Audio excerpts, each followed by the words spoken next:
out these notes, American Indian policy, how we are going to deal with the 5 tribes that we are going to find as we move westward. So I think this is about where we kind of stopped in class. So U.S. Indian policy, make sure you're paying attention, pausing, and getting everything down.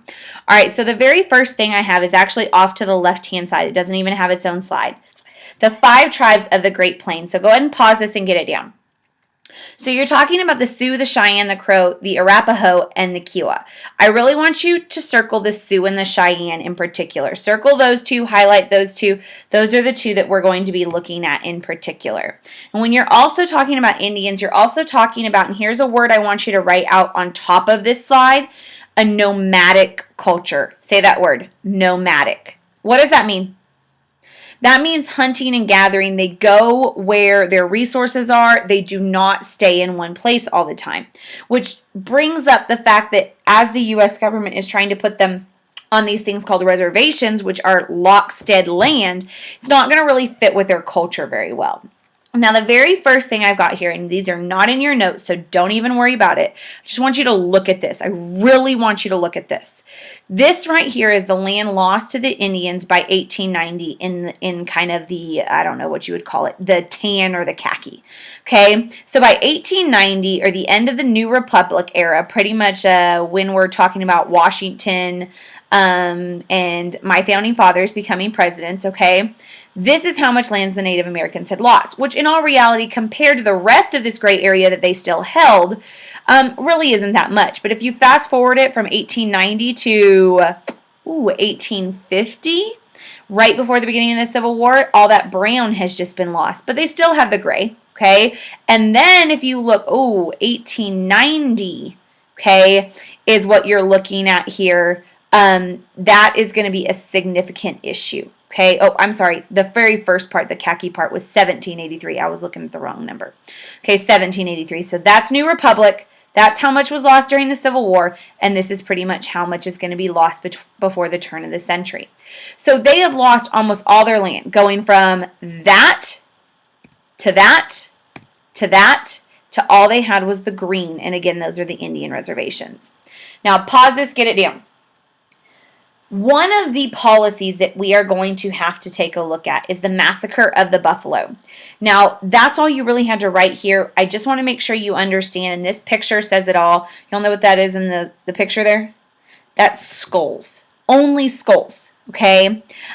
One thing that the U.S. decided that they would do to try and get the Indians to go onto their reservations, okay, is they would take away all of the resources outside of the reservations. And you know as well as I do from taking 8th grade, the number one resource the Indians have is the buffalo. They make everything they can out of the buffalo. They take the meat, they take the bones, they take the hide. They don't leave anything. Okay, they are very respectful of the buffalo, which is a very hard thing when they would see white settlers just taking and, killing the buffalo, taking the hide because that was the only thing worth anything and leaving the rest of it.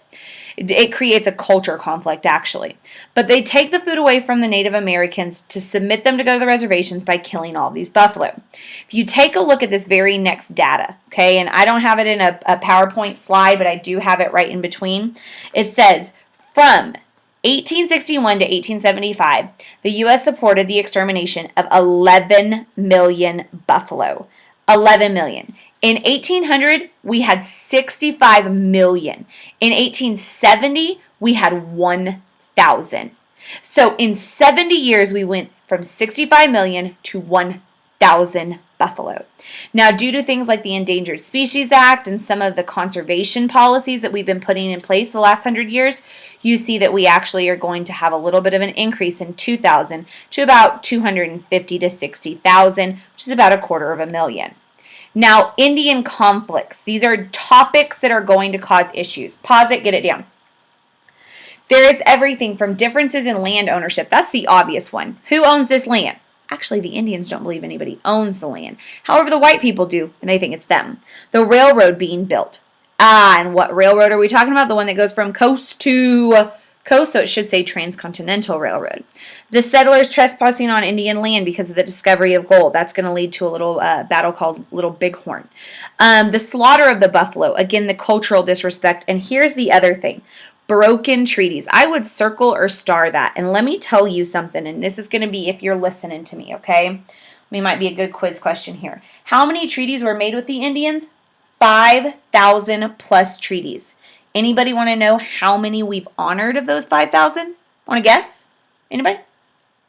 Like maybe 100 or so? How about 4 of them? 4 to 5 treaties have been honored. And with that, can you see why the Native Americans have an issue with us? I definitely can. And it's going to get even more apparent after you hear about this next policy, the Dawes Act of 1877. Pause it, get it down. All right, so Dawes Act of 1877. Quicker Americanization. I need you to say that word with me, Americanization. Now, with that word, I want you to circle the root word. What is it? American, right? This whole purpose of this policy, and this is a law. It says act, right? It's a law, is to assimilate. Assimilate. And that is a very important vocab word. It literally means to absorb into U.S. society. They would have this law proposed that Native Americans would adopt Christianity and white education. They would have individual land ownership. Out beside individual land ownership, I want you to write something. You ready?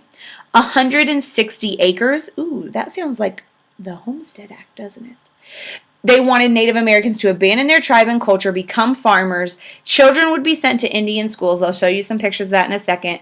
Farm the land for 25 years, and if you did that, you would gain citizenship, the right to vote, suffrage, and basically you would become an American. Americanization. Dawes Act. Assimilate. But let me ask you something. This is an old saying my grandpa used to ask me.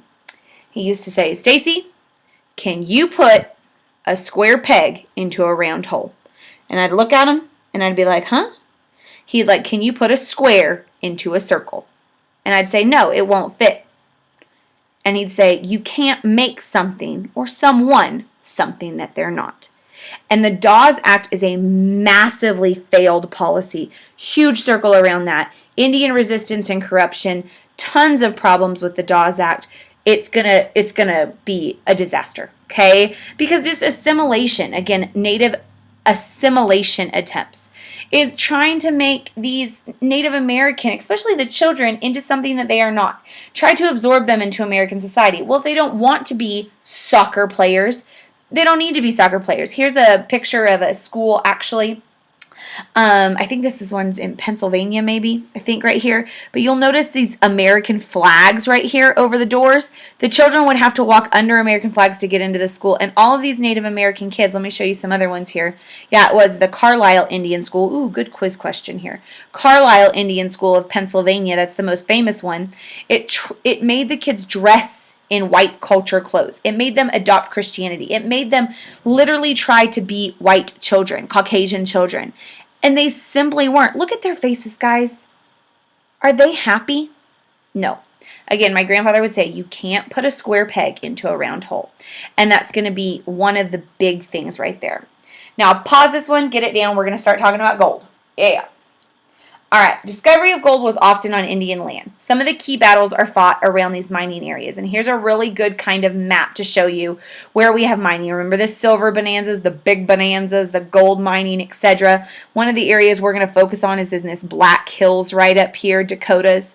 But when we find gold in these areas, of course, the American government wants it. Pause this, get it down. And every single time gold is discovered somewhere, the government and settlers rush there and say, ooh, it's ours, it's ours. Whereas the Native Americans are sitting there and they're like, you gave us these reservations. What happened to honoring it? Well, when there's gold, there goes the neighborhood. This is what this guy's thinking right here. I like that. Okay, the government tries to purchase this land, first of all. The Sioux refuse. This was in the Black Hills of the Dakotas. The gold fever and miners refuse to respect the Sioux's land, and the conflict erupts. And that's where you're going to get this situation right here. It's going to be ultimately called the Battle of Little Bighorn, but it involves these two people, Sitting Bull and Crazy Horse. Pause it, get it down. Sitting Bull was the Sioux, Crazy Horse was the Cheyenne. They were the two chiefs that refused to sign the treaty, giving their land back to the government because somebody had found gold. They also were defiantly leaving the reservation. They were in search of food. They were, again, what am I going to say? nomadic. And ultimately, this is a really good quote of how an Indian would feel about this. One does not sell the earth upon which the people walk. That's how they feel. Whereas the American government, they don't always feel that way. Now, who was the American general involved in this? Doesn't even have a slide, but I'm going to put it out here. George Armstrong Custer. He is going to be sent to force the Sioux and the Cheyenne back on their reservations, and he's going to be the American involved in the Battle of Little Bighorn, 1876. Now, the Battle of Little Bighorn itself, pause it, get it down. Now, with this, Custer, okay, heavily outnumbered and trapped, he is basically going to lead all of his men into death because he's got about 220. I think the Sioux and the Cheyenne at some point, I think numbered somewhere close to 2,000 to 3,000. I don't know if I'm quite getting that number perfect, but this is going to be known as Custer's last stand because I'm going to be honest with you. Custer might be the biggest idiot in American history. In fact, if I were to ask you that question on the quiz, who's the biggest idiot in American history? It's Custer. The Sioux and the Cheyenne attack Custer and his men, and with that, they actually are unfortunately going to create a whiplash back against them because they scalp Custer and all of his men, and it goes around the country that these Indians attacked the cavalry. And so the next time a white settler sees an Indian, they remember the Battle of Little Bighorn and they kill them on spot. The Sioux and the Cheyenne are crushed within 1 year. Some really cool pictures of when I went up to the Battle of Little Bighorn Valley, kind of a really pretty area in Dakota. And here's a really good image of Native Americans' depiction of the Battle of Little Bighorn. It's very, very artistic, but very good.